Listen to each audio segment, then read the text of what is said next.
이 시간 하나님께서 우리에게 주시는 말씀은 요한복음 6장 16절부터 21절까지의 말씀입니다. 제가 봉독해 드리도록 하겠습니다. 저물매 제자들이 바다에 내려가서 배를 타고 바다를 건너 가버나움으로 가는데 이미 어두웠고 예수는 아직 그들에게 오시지 아니하셨더니 큰 바람이 불어 파도가 일어나더라. 제자들이 노를 저어 12여리쯤 가다가 예수께서 바다 위로 걸어 배에 가까이 오심을 보고 두려워하거늘 이르시되 내니 두려워하지 말라 하시는데 이에 기뻐서 배로 영접하니 배는 곧 그들이 가려던 땅에 이르렀더라. 아멘. 제가 읽어드린 본문에서 5번째 표적 물 위를 걸으심이라는 제목으로 하나님의 말씀을 전하도록 하겠습니다. 제가 10여 년 전에 미국의 버지니아에 있는 린치버그 그곳에 리버티 대학에 신학을 공부하러 유학을 왔어요. 그런데 이게 리버티 그 대학교가 유명한 설교가였던 제리 포엘 목사님께서 토마스 로드 바프티스트 처치에 함께 세웠는데요. 가끔씩 그 교회에 가서 예배드릴 기회가 있었어요. 그런데 한 번은 여름에 우리 자녀들이 여름 성경학교 VBS를 참석하게 되었는데요. 참 재미있고 도전이 되는 그런 VBS 교육 장면을 목격하게 되었는데요. 교회가 수천 명이 모이는 대형 교회예요. 그런데 침례교회에는 설교 강단 뒤에 침례하는 곳이 있는데 그 높은 곳 위에 예수님께서 물 위를 걸으시는 그 모습을 재현해 놓은 거예요. 그래서 물도 갖다 이렇게 어느 정도 채워놓고요. 그리고 거기에 배 모양도 있고 마치 예수님이 물 위를 걸으시는 모습처럼 실제 물을 떠놓고 그것을 재현해 놓고 그것으로 하여금 그 VBS에 참석한 그 어린이들이 그 광경을 보고 예수님에 대해서 배울 수 있도록 그렇게 가르치더라고요. 많은 도전이 되었어요.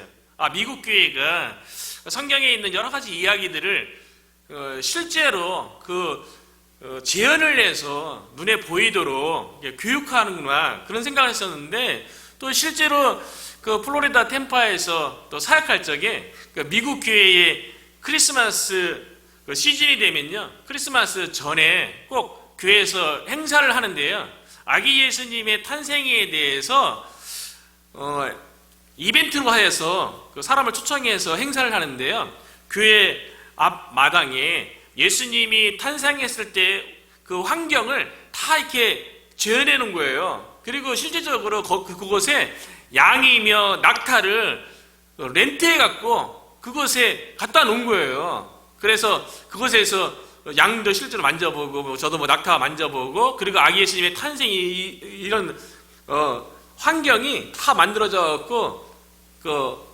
아이들이 그것을 보고 아기 예수님의 탄생에 대해서 공부할 수 있도록 그렇게 시청각 자료로 교육하는 것들을 경험했어요. 그런데 미국 교회가 미국 그리스도인들이 눈에 보이게끔 성경의 이야기들을 잘 교육한다 그런 것들을 많이 느꼈던 게요.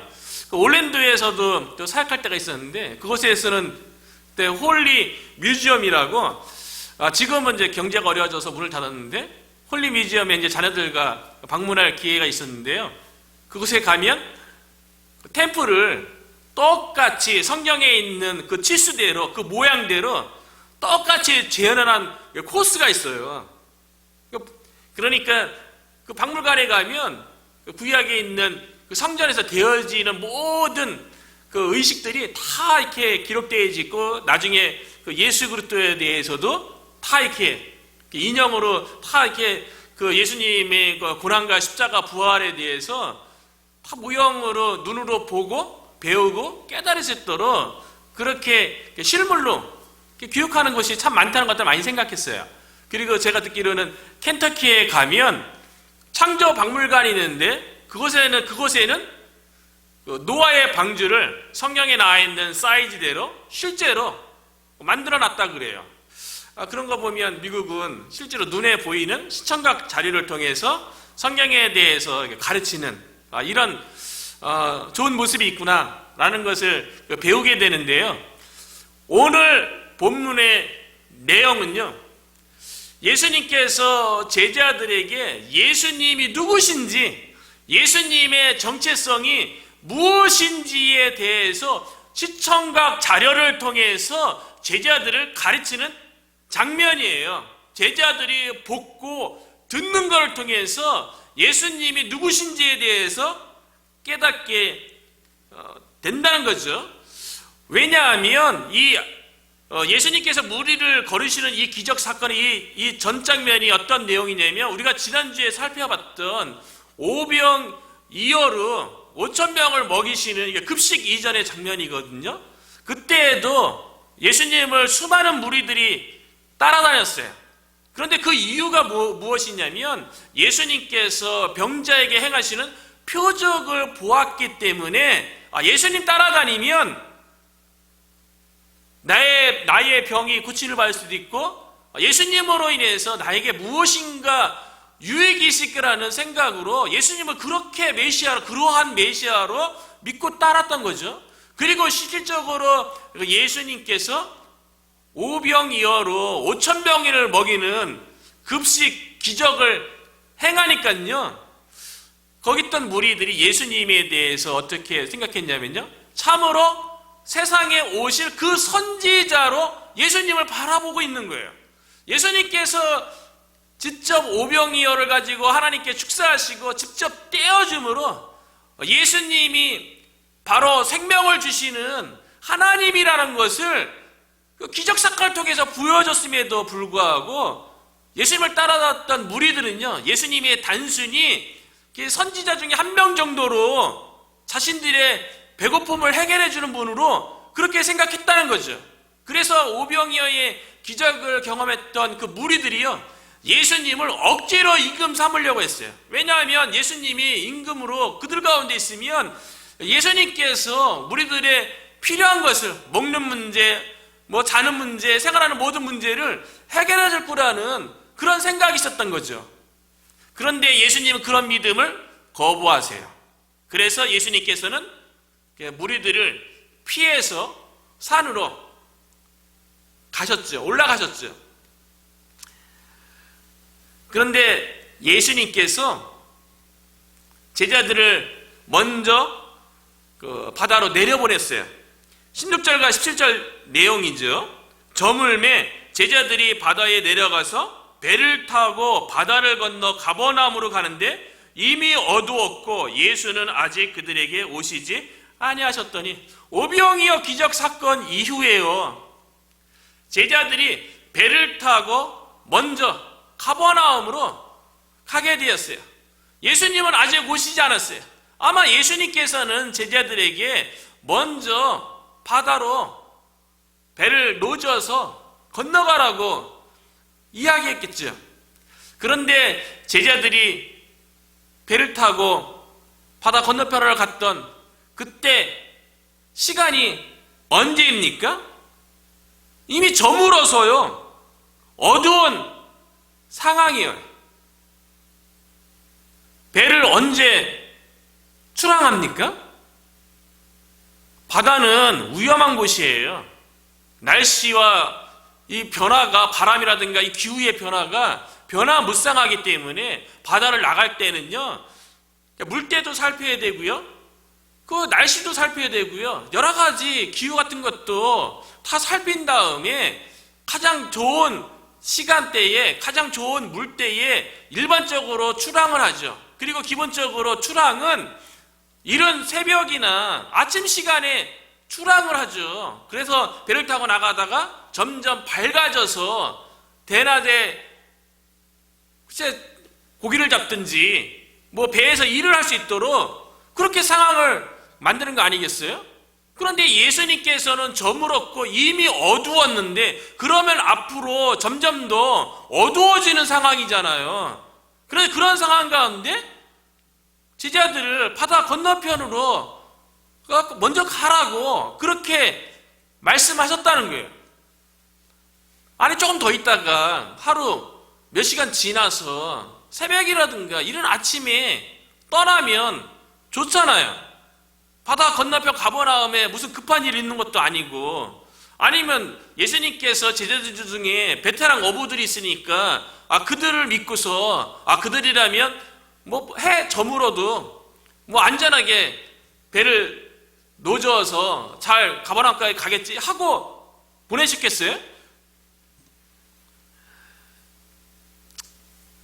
제자들이 예수님의 명령에 의해서 이미 어두웠고 어두워져 가는 그 상황 속에서 배를 놓아져 가는 상황이에요. 예수님께서 어두워져서 배를 놓아져 가라는 이 상황이 납득이 안 되는 것처럼 우리들도 신앙생활 가운데 이미 저물어서 어두운 상황이에요. 그 시간이 지나면 지날수록 점점 더 어두워질 수밖에 없는 그런 상황인데 임에도 불구하고 우리들에게 무언가를 명령하시고 요구하실 때가 있지 않습니까?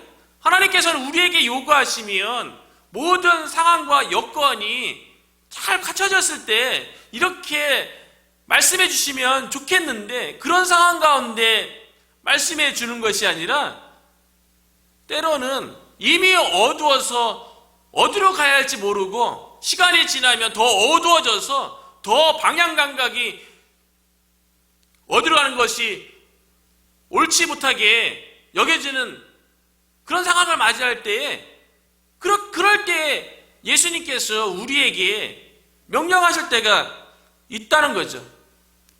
어쩌면 우리가 이곳에 교회를 세우고 교회를 위해서 여러 가지 사역을 감당하는 것도 어쩌면 우리는 하나님의 부르심에 의해서 이곳에 순종한다고 생각하지만 우리의 상황과 여건을 둘러보면 어찌 보면 이미 어두워진 상황이죠. 이런 상황 속에서 시간이 지나면 지날수록 더 어둠을 향해서 갈 수밖에 없는 그런 상황이죠. 그렇다 할지라도 우리가 믿음으로 하나님의 말씀에 순종해서 이미 어두워진 상황 가운데 인생의 배를 띄어서 노젓고 있다면, 상황이 점점 더 어두워진다 할지라도 그 가운데서 하나님을 향해서 불평하거나 불만하면 안 된다는 거예요. 그런 행위는 믿음에 대해서 배신하는 행위예요. 예수님께서 말씀하시고 말씀에 순종해서 가다가 어두워지고 점점 더 어두워지는 상황이 된다 할지라도 예수님께서 말씀하셨다면 그 상황 가운데서는 하나님의 놀라운 계획이 있다는 거예요. 그렇기 때문에 믿음을 저버리고 눈에 보이는 현실에 의해서 하나님을 향해서 불평하고 불만한다면 믿음에서 멀어지는 행위인 거죠. 제자들은 오늘 본문에 보니까 불평불만은 없어요. 열심히 노를 젓고 있는 것을 볼 수가 있죠. 우리들도 이미 어두워진 상황 가운데 열심히 노를 짓고 있죠. 교회에서 주님의 사역을 감당하면서 우리의 주변 상황은 이미 어두워지고 더 어두워질 수 있는 그런 상황이지만 열심히 노젓고 있죠. 우리를 부르시고 우리를 사용하시길 원하시는 그 예수님의 부르심에는 반드시 계획이 있는 줄로 믿습니다. 하나님께서 우리를 통해서 이루하시고자 하는 분명한 계획이 있는 줄로 믿어요. 우리가 이 믿음에서 벗어나지 않기를 주님의 이름으로 축원합니다. 제자들이 배에 노를 저어서 이미 어두운 가운데 어둠 속으로 바다를 건너가고 있어요. 그런데 엎친데 덮친다는 말이 있죠. 설상가상이라는 말이 있어요. 지금도 안 좋은 상황인데 또 안 좋은 상황이 다가오는 거예요.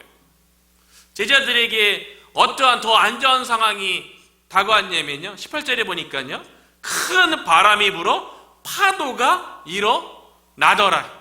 지금 한밤중이에요. 껌껌해서 어디로 가야 할지 잘 모르는 그런 상황이라고요. 그런 상황 가운데 큰 바람이 불어서 물결이 이는 거예요. 그러면 그 물결로 인해서 배 안으로 물이 들어올 수도 있는 거죠. 그러면 이 제자들의 마음이 어떻겠어요? 이미 어둡고 큰 물결로 인해서 제자들의 상황은 혼비백산하는 그런 상황 가운데 있게 되는 거죠.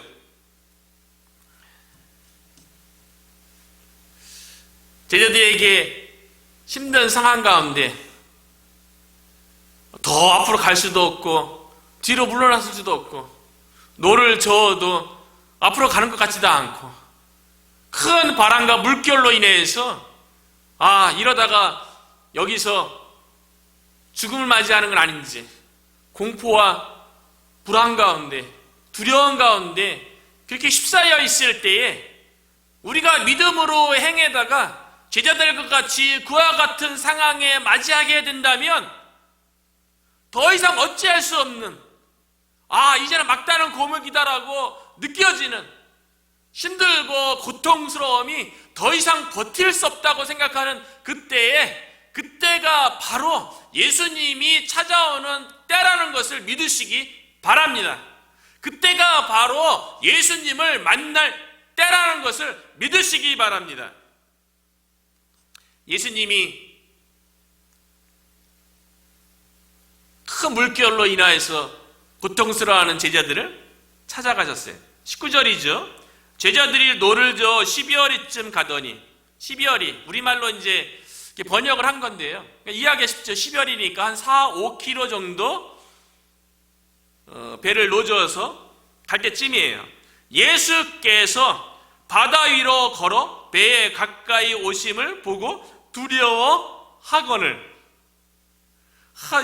제자들이 지금 어두운 가운데 큰 바람과 물결로 인하여서 고통 가운데 있을 때에 예수님께서 그 물 위를 걸어서 제자들의 배로 가까이 오고 있는 거예요. 그런데 이 제자들의 마음속에요, 상황도 공포스러운 그런 무서운 상황 속에서 예수님이 물 위로 걸어오시는 모습을 보고요, 제자들도 예수님을 따르던 무리들처럼 예수님의 정체성이, 예수님이 누구신지에 대해서 정확하게 깨닫지 못하고 있는 상황이기 때문에 물 위를 걸어오시는 예수님을 보고요, 유령이라고 생각하고 두려워했던 거예요. 그래서 동일한 사건을 기록한 마태복음 14장 26절에 보니까요, 제자들이 그가 바다 위로 걸어오심을 보고 놀라 유령이라 하며 무서워하여 소리 지르거늘. 제자들이 막 무서워서 유령이다 막 소리를 지르면서 겁에 질려서 두려워하는 모습이 상상이 되지 않습니까? 상황적으로 그렇지 않아요?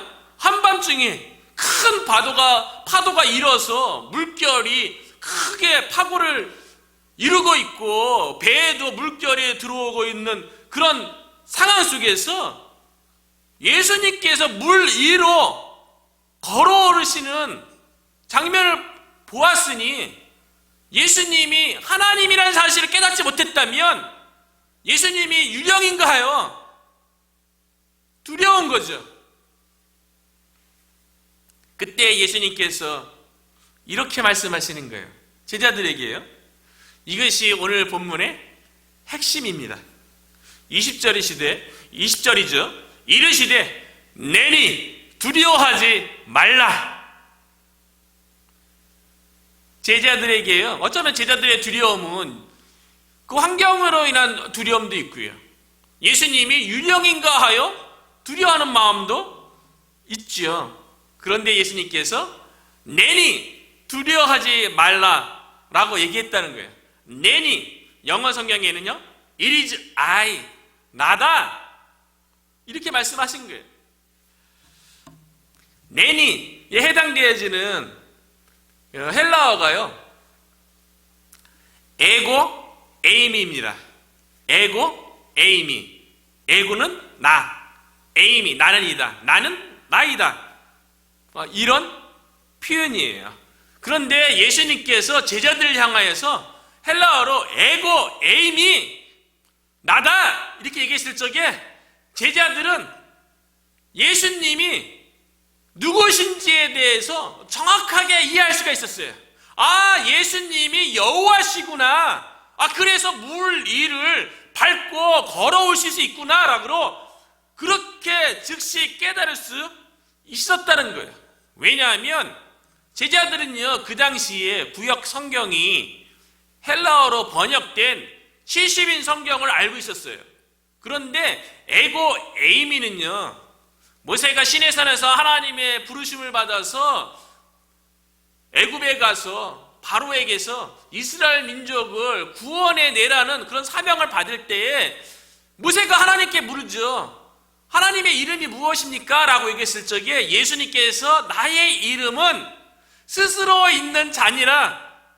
한글로는 그렇게 번역되어 있고요, 영어로는요, 나는 나이다, I am that I am, 이렇게 알려주셨다고요. 예수님의 하나님의 이름은요, I am that I am. 나는 스스로 있는 자다. 영원 전부터 영원까지 존재하는, 스스로 존재하는 자다. 이게 헬라어로 에고 에이미로 번역됐다는 거예요. 그러니까 예수님께서요, 에고 에이미라고 제자들에게 말씀하시는 것은요, 하나님의 이름을 제자들에게 선포하신 거예요. 내가 바로 여호와다. 그렇게 말씀하시는 거죠. 그래서 제자들이 물결과 그 상황 때문에 또 예수님이 유령인가 해서 두려워했던 그 마음 가운데 예수님께서 에고 에이미, 내가 바로 여호와다, 내가 바로 하나님이다 라는 이 자기 선언 앞에서요, 제자들의 두려움이 없어지는 거예요. 왜냐하면 예수님이 바로 여호와 하나님이기 때문에 지금 물 위로 걸어서 우리에게 다가오고 있구나라고 깨달을 수 있는 거죠. 예수님께서 물 위로 걸어오시는 이 장면을 통해서요, 그리고 예수님께서 제자들을 향해서 에고 에임이라고 선포하시는 그 말씀을 통해서요, 제자들은 시청각 자료를 통해서 예수님이 누구신지, 예수님의 정체성이 무엇인지, 예수님이 바로 여호와 하나님이라는 것을 교육받고 있는 거예요. 구약 성경에는 하나님의 위대한 선지자들이 있어요. 그들 중에는 물을 갈랐던 선지자들이 있습니다. 4명의 선지자가 물을 가르고 마른 땅으로 걸었어요. 모세가 홍해를 가르고 홍해를 마른 땅으로 건넜죠. 여호수아는요, 요단강을 가르고 요단강을 마른 땅처럼 걸었어요. 그리고 엘리야 선지자와 엘리사 선지자도요, 엘리야 선지자가 불말과 불병거에 의해서 하나님 앞에 가기 전에 엘리사 선지자와 함께 요단강에 섰을 적에요, 그 엘리야 선지자가 옷을 가지고 요단강 물을 막 치니까요, 물이 이리저리 갈라지더니 엘리야와 엘리야 선지자가 요단강을 마른 땅 위로 걸어갔어요. 이 4명의 선지자들은요, 구약에 하나님께서 쓰셨던 위대한 탁월한 선지자들이에요. 아무리 그렇다 할지라도 이 4명의 선지자들은 물을 가르고 물 가운데 마른 땅으로 건너갔다 할지라도 물 위를 걷지는 못했어요. 물 위를 걸을 수 있는 분은 오직 하나님밖에 없습니다. 그래서 욥기 9장 8절에 보면 욥의 고백 속에 하나님에 대해서 이렇게 얘기해요. 그가 홀로 하늘을 펴시며 바다 물결을 밟으시며 오직 하나님만이 물 위를 밟고 걸어갈 수 있다고 이야기하는 거예요. 그런데 현재 예수님께서 바다 위로 물을 밟고 걸어오고 있는 거예요. 이걸 통해서 욥기에 기록된 그 하나님이 바로 예수님이라는 걸 보여주는 거예요. 예수님이 구약의 하나님이라는 거예요.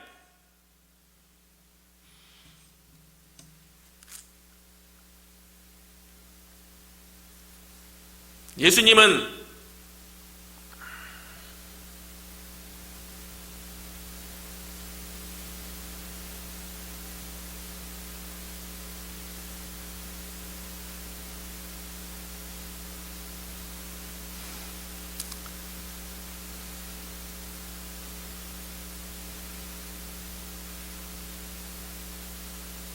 그리고 예수님은 청각 자료를 통해서 제자들에게 들려지는 음성으로 에고 에임이라고 이야기했어요. 내가 바로 여호와다. 그렇기 때문에 두려워하지 말라고 말씀하셨어요. 하나님께서 온 만물을 창조하셨고 온 만물을 지금도 다스리시고 돌보시고 보호하시는 분이세요. 그렇기 때문에 지금 우리를 걸어오신 예수님이 여호와 하나님이기 때문에 두려워하지 말라는 거예요. 왜요? 여호와 하나님이기 때문에 그 하나님께서 온 우주 만물을 창조하시고 그 하나님께서 온 만물을 지금도 다스리고 계시고 지금도 돌보시고 보호하시는 가운데 있다는 거예요. 그 여호와 하나님이신 예수님이 지금 제자들과 함께하고 있는데 두려워할 이유가 없는 거죠. 주변은 큰 바람에 불고 큰 물결이 친다 할지라도 그것을 지으신 분이 바로 여호와 하나님 예수님인 거예요. 예수님이 함께하고 있는데 눈에 보이는 큰 바람과 물결로 인해서 두려워할 이유가 전혀 없는 거죠. 우리가 믿고 있는 예수님이 여호와 하나님이세요. 그러한 믿음이 있다면 우리가 우리 주변에 둘러싸고 있는 여러 가지 상황과 환경 가운데 두려워할 이유가 없어요. 무서워할 이유가 없어요. 왜냐하면 우리가 믿고 있는 우리와 함께 하시는 여호와 하나님이신 예수님은요, 온 우주 만물을 내 주변에 있는 모든 상황과 환경도 예수님의 다스림 가운데 있기 때문에 그런 거예요. 여호와 하나님이신 예수님이 저와 여러분 가운데 함께 계십니다. 그 예수님께서 우리 교회와 함께하고 있는 거예요. 그렇기 때문에 우리가 어떠한 상황과 여건에 놓인다 할지라도 두려워하지 않는 저와 여러분이 되시기를 주님의 이름으로 축원합니다. 예수님께서 물 위로 걸어오시면서 자기 선언을 하셨죠. 에고 에이미, 내가 바로 여호와다. 이렇게 선포하시는 이 오늘의 이 본문이요, 참 중요한 위치에 있어요. 이 앞 부분에서는 예수님께서 오병이어 기적을 행하신 장면이에요. 그런데 무리들은 예수님에 대해서 잘 깨닫지를 못해요. 그냥 병자를 고치시는, 표적을 행하시는 분, 또는 이 땅에 오실 선지자 정도, 그렇게밖에 바라보지 못하고 있는 거죠. 제자들도 별반 다르지 않겠어요? 그런데 오늘 본문에서 예수님께서 물 위로 걸으시는 이 기적 사건을 통해서 예수님이 여호와 하나님이라는 것을 분명히 보여주어서 예수님의 정체성을 드러났기 때문에 이 사건 이후에 예수님께서 네 복음서 중에 오병이어의 기록 중에 요한복음만 오병이어의 이 기적 사건이 무엇을 의미하는지 예수님의 해석이 나와요. 예수님께서 오병이어 기적을 행하신 것은요, 예수님이 생명의 떡이라는 것을 보여주는 사건이라는 거예요. 그런데 예수님께서 오병이어 기적사건을 해석해 주면서 나는 생명의 떡이니 라고 이렇게 기록되어 있는데요, 원문의 의미를 정확하게 번역해 놓은 것은 아닙니다. 헬라어 원문에는요, 에고 에임이 이렇게 시작해요. 내가 여호와로서 호 아르토스 데스 조에스, 아르토스는 빵이고요, 조에는 생명인데요, 에고 에임이 내가 여호와로서 생명의 빵이다, 이렇게 말씀했다는 거예요. 예수님이 하나님으로서 생명의 빵으로서 예수님 자신이 우리에게 생명이 되신다는 거예요. 우리에게 생명을 공급해 주시는 바로 여호와 하나님이 되신다는 거예요. 그러니까 오늘 본문의 사건이 너무나도 중요한 거죠. 오병이어 기적사건의 해석을 이해하는 데 있었어요. 그래서 요한복음 6장 35절을 보면요, 예수께서 이르시되 나는 생명의 떡이니 에고 에임이 내가 하나님으로서 생명의 떡이니 내게 오는 자는 결코 줄이지 아니할 터이요 나를 믿는 자는 영원히 목마르지 아니하리라. 예수님이 여호와 하나님으로서 생명을 공급해 주시는 분이에요. 그래서 예수님을 믿으면 그 생명을 경험하게 되니까 그 생명이 영원한 생명 아닙니까? 그러니까 결코 줄이지 아니하고 결코 목마르지 아니하게 되는 거예요. 왜냐하면 생명을 경험하니까요.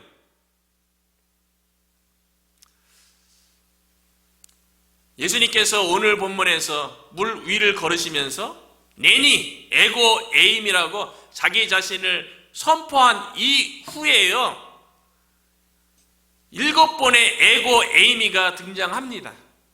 첫 번째는 좀 전에 살펴봤던 나는 생명의 떡이니, 나는 여호와로서 생명의 떡이라고 말씀하시고요. 그리고 그 다음에는 나는 생명의 빛이니, 이것도 에고 에임이 나는 여호와로서 생명의 빛이다. 나는 양의 문이다. 이것도 에고 에임이에요. 나는 선한 목자다. 나는 부활이요 생명이다. 나는 길이요 진리요 생명이다. 나는 포도나무다. 이렇게 얘기하는 나는이요 다 에고 에임입니다. 내가 여호와로서 포도나무다라고 에고 에이미가 7번 등장하는 거예요. 오늘 본문에 무리를 걸으시는 이 기적사건 이후에요. 이걸 통해서 알 수 있는 거는요, 예수님이 바로 여호와 하나님이시고 구약의 하나님이시라는 거예요. 이것을 믿으시는 저와 여러분이 되시기를 주님의 이름으로 축원합니다. 오늘 본문의 내용에서요, 예수님께서 무리로 걸으시는 이 장면과 거의 비슷한 내용이 시편 107편 기자에 의해서 하나님을 찬양하는 내용이 나오고 있어요.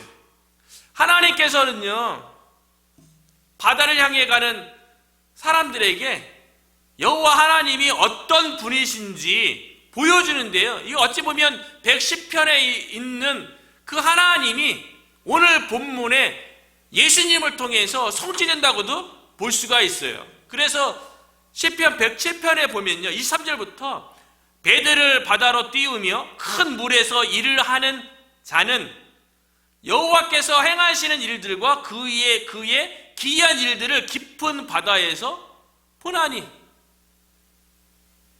배를 타고 바다에 나가고 큰 물 가운데에서 일하는 자들은요, 그 가운데 바다 가운데 얼마나 변화무쌍한 어려운 순간들을 얼마나 맞이하겠어요.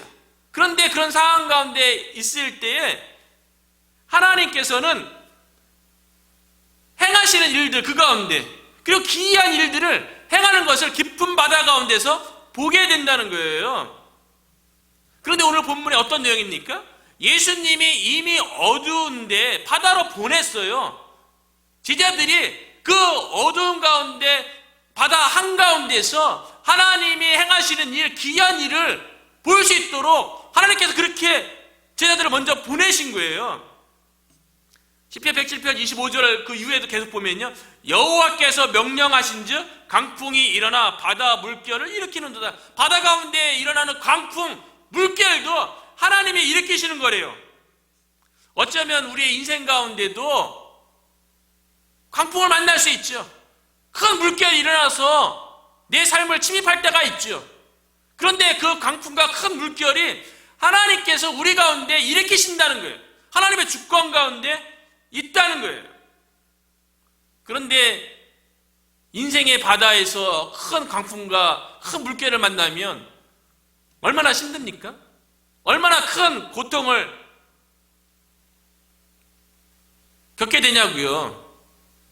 아니, 바다 한가운데 배에 있어서 큰 바람과 물결이 뛰면 배가 막 오르락내락하고 막 뒤집어질랑 말랑 막 그런 상황 가운데 어떠한 공포를 느끼겠어요. 그래서 26절에 보면 그들이 하늘로 솟구쳤다가 깊은 곳으로 내려가나니 그 위험 때문에 그들의 영혼이 녹는도다. 여러분, 신앙생활 가운데 인생을 지금까지 살아오면서 큰 강풍과 물결을 만나서 영혼이 녹는 것 같은 그런 고통을 경험하신 적 있습니까?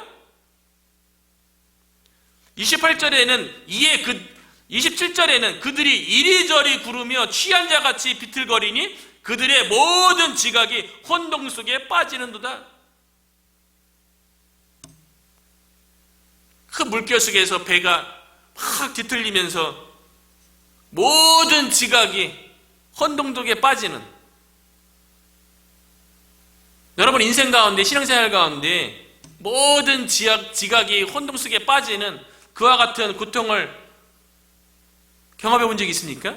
왜 하나님께서는 바다로 보내시고 그 바다 가운데서 큰 물결과 큰 풍랑을 경험하게 하실까요? 28절에 보니까요, 이에 그들의 고통 때문에 여호와께 부르짖으매, 인생에 그와 같은 풍랑과 물결을 만나야지만이 그 고통 때문에 하나님께 부르짖는다는 거예요. 우리가 교회를 세워가는 데 있어서 다 쉽지 않은 거죠. 오늘날 교회 개척이 다 힘들다고 얘기합니다. 우리가 바깥에 나가서 노방 전도도 하고 사람들에게 홍보도 하고 여러 가지 사람들을 초대해보지만 사람들 마음 움직인다는 것 쉬운 일이 아니죠. 그리고 바깥에 나가서 한인들을 만나서 한마디라도 말을 걸고 그들에게 복음을 제시할 기회 자체를 만드는 것 자체도 쉽지 않은 상황 가운데 있는 것이 오늘의 현실 아닙니까? 영적으로 힘들죠. 주님의 몸된 교회가 열매를 맺고 오늘 새벽에도 얘기 나눈 것처럼 구원받는 수가 더해지는, 증가되어지는 그런 은혜를 경험해야죠. 하나님의 일하심을 봐야지 그 마음속에 기쁨도 있고 하나님께 영광 돌릴 수 있는 거 아니겠어요? 그런데 여러 가지 사역을 하고 전도도 해보고 하지만 마치 배를 열심히 노를 젓는데 배가 한 발짝도 앞으로 못 가고 그 주위만 뱅뱅 도는 모습 같은 그런 상황 가운데 있으면 얼마나 그것이 큰 고통이에요. 우리가 이 고통 때문에 40일 특별 새벽 기도회를 가지는 거 아닙니까? 이 40일 특별 새벽 기도회를 통하여서 우리가 여호와께 우리의 고통으로 인하여서 부르짖음으로 말미암아 그가 그들의 고통에서 그들을 인도하여 내시고, 우리가 지금 처한 교회의 상황 가운데 각자의 삶 가운데 있는 고통 가운데서 하나님께서 인도해 주시는 것을 경험하고요, 29절과 30절에 보니까요, 강풍을 고요하게 하사 물결도 잔잔하게 하시는도다. 하나님께서 강풍도 만드시기도 하지만요, 일으키기도 하시지만요, 잠잠하게도 하시는 거예요. 고요하게도 하시는 거예요. 우리가 그런 모습을 경험하자고요. 그리고 30절에 보니까 그들이 평안함으로 말미암아 기뻐하는 중에 여호와께서 그들이 바라는 항구로 인도하시는도다. 하나님께서 광풍을 다 잠잠케 하고 고요케 하고요. 그런 마음 가운데, 그런 상황 가운데 마음의 평안함을 얻으니까요, 여호와께서 그들을 바라는 항구로 인도해 주시는 거예요. 이전 개역성경 번역에서는요, 여호와께서 저희를 소원의 항구로 인도하시는 도다 라고 기록했어요. 이 시편 107편의 이 부분이요, 오늘 본문의 내용과 거의 비슷해요. 풍랑 가운데 하나님께서 일하시는 모습이 오늘 본문에 예수님께서 물 위를 걸으셔서 제자들에게 와서 예수님께서 에고 에임이라고 선포하시며 여호와 하나님으로서 제자들 가운데 행하시는 모습이 동일해요. 그러니까 시편 107편에서 찬양되어진 그 하나님이 바로 오늘 물 위를 걸으신 그 예수님이 그 하나님이라는 거죠. 그래서 오늘 우리가 읽은 본문의 21절에 보면요, 이에 기뻐서 배로 영접하니, 물 위를 걸어오신 예수님을 보고 제자들이 여호와 하나님이라는 것을 깨닫고 예수님을 여호와 하나님으로 배에 영접했더니 곧 즉시 그들이 가려던 땅에 이르렀더라. 우리의 인생의 바다에서요, 때로는 큰 풍랑과 물결을 만나서 고통 가운데 있을 수 있어요. 그러면 우리의 인생의 배에 예수님을 여호와 하나님으로 기쁨으로 영접하시길 바랍니다. 우리 교회가요, 이 몽고메리 카운티 정중에서 이 지역을 향해서, 이 지역에 있는 한인 2만 명을 향해서 그리스도의 복음을 증거하며 주님의 몸된 교회를 세우고 하나님의 나라를 확장하기 위해서 노력하는 가운데 우리가 고통 가운데 있잖아요. 이 가운데 예수님을 여호와 하나님으로 우리 워이턴 성도교회의 배에 기쁨으로 영접하시기를 바랍니다. 그러면 예수님께서 저희를, 배는 곧 그들이 가려던 땅에 이르렀더라. 우리 워이턴 성도교회가 가려던 땅에 예수님께서 이르게 하실 줄로 믿습니다. 저와 여러분이 늘 마음속에 예수님이 여호와 하나님인 것을 늘 기쁨으로 우리의 마음에 인생의 배에 영접함으로 그분께서 우리를 소원의 항구로, 바라던 항구로, 바라던 땅으로 인도하시는 그 은혜를 목도하고 기뻐하고 즐거워하는 저와 여러분들 되시기를 주님의 이름으로 축복합니다. 아멘.